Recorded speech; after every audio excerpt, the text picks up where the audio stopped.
Ladies and gentleman, ರಾಜ್ಯದಲ್ಲಿ ಸುಳ್ಳು ಸುದ್ದಿಗಳಿಗೆ ಕಡಿವಾಣ ಹಾಕೋದಕ್ಕೆ ಸರ್ಕಾರ ಮುಂದಾಗಿದೆ.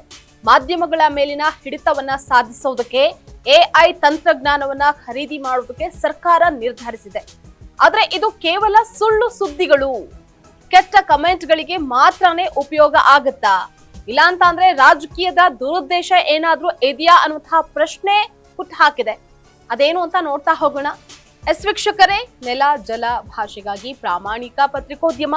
ನೀವು ನೋಡ್ತಾ ಇದ್ದೀರಾ ಫೋಕಸ್ ಟಿವಿ. ನಾನು ನಿಶ್ಚಿತ.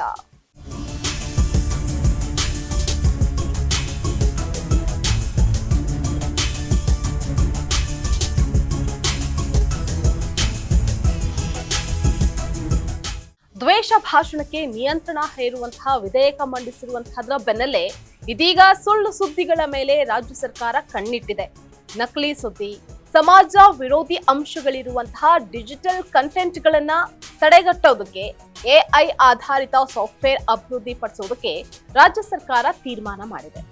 ಸುಮಾರು 67.26 ಕೋಟಿ ರೂಪಾಯಿ ವೆಚ್ಚದಲ್ಲಿ ಸೋಷಿಯಲ್ ಮೀಡಿಯಾ ಅನಾಲಿಟಿಕ್ಸ್ ಸೊಲ್ಯೂಷನ್ಸ್ ಎನ್ನುವಂತಹ ಎಐ ಸಾಫ್ಟ್ವೇರ್ ಅಭಿವೃದ್ಧಿ ಪಡಿಸುವಂತಹ ಯೋಜನೆಗೆ ಸಚಿವ ಸಂಪುಟ ಅಸ್ತು ಎಂದಿದೆ. ಈಗಾಗಲೇ ಸೋಷಿಯಲ್ ಮೀಡಿಯಾಗಳಲ್ಲಿ ಫೇಕ್ ನ್ಯೂಸ್ ಹಾವಳಿ ಜೋರಾಗಿದೆ. ಫೇಕ್ ನ್ಯೂಸ್, ಕೆಟ್ಟ ಕಮೆಂಟ್ಗಳನ್ನ ತಡೆಗಟ್ಟುವಂತಹ ನಿಟ್ಟಿನಲ್ಲಿ ಎಐ ತಂತ್ರಜ್ಞಾನವನ್ನ ಖರೀದಿ ಮಾಡೋದಕ್ಕೆ ಸರ್ಕಾರ ತೀರ್ಮಾನ ಮಾಡಿದೆ. ಆದ್ರೆ ರಾಜಕೀಯ ಪಕ್ಷಗಳಲ್ಲೇ ಅಧಿಕ ಸುಳ್ಳು ಸುದ್ದಿಗಳು ಹರಡ್ತಾ ಇದ್ರೆ ಅನ್ನುವಂತಹ ಗಂಭೀರ ಆರೋಪ ಇದೆ. ಈ ಹಿಂದೆ ಐಟಿ ಸಚಿವ ಪ್ರಿಯಾಂಕ್ ಖರ್ಗೆ ಅವರ ಸೋಷಿಯಲ್ ಮೀಡಿಯಾ ಖಾತೆಯಿಂದಲೂ ಎಐ ಆಧಾರಿತ ಸುಳ್ಳು ಸುದ್ದಿ ಪೋಸ್ಟ್ ಆಗಿದೆ ಅಂತ ಬಿಜೆಪಿ ಆರೋಪ ಮಾಡಿತ್ತು.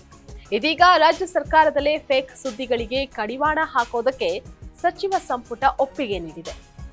ಆದ್ರೆ ಇದು ಕೇವಲ ಸೋಷಿಯಲ್ ಮೀಡಿಯಾಗಳಲ್ಲಿ ಬರುವಂತಹ ಸುಳ್ಳು ಸುದ್ದಿಗಳಲ್ಲ, ಕೆಟ್ಟ ಕಮೆಂಟ್ಗಳಿಗೆ ಮಾತ್ರನೇ ಇದು ಅನ್ವಯ ಆಗ್ತಾ ಇದೆಯಾ, ಅಥವಾ ಇದರಲ್ಲಿ ರಾಜಕೀಯ ದುರುದ್ದೇಶ ಏನಾದ್ರೂ ಇದೆಯಾ ಅನ್ನುವಂತಹದಕ್ಕೆ ಮುಂದಿನ ದಿನಗಳಲ್ಲಿ ಉತ್ತರ ಸಿಗಬೇಕಾಗಿದೆ. ಈ ಎಐ ತಂತ್ರಜ್ಞಾನದ ಮೂಲಕ ಮಾಧ್ಯಮಗಳನ್ನ ಕಟ್ಟಹಾಕುವಂತಹ ಪ್ರಯತ್ನ ಅನ್ನುವಂತಹ ಪ್ರಶ್ನೆಯೂ ಎದ್ದಿದೆ.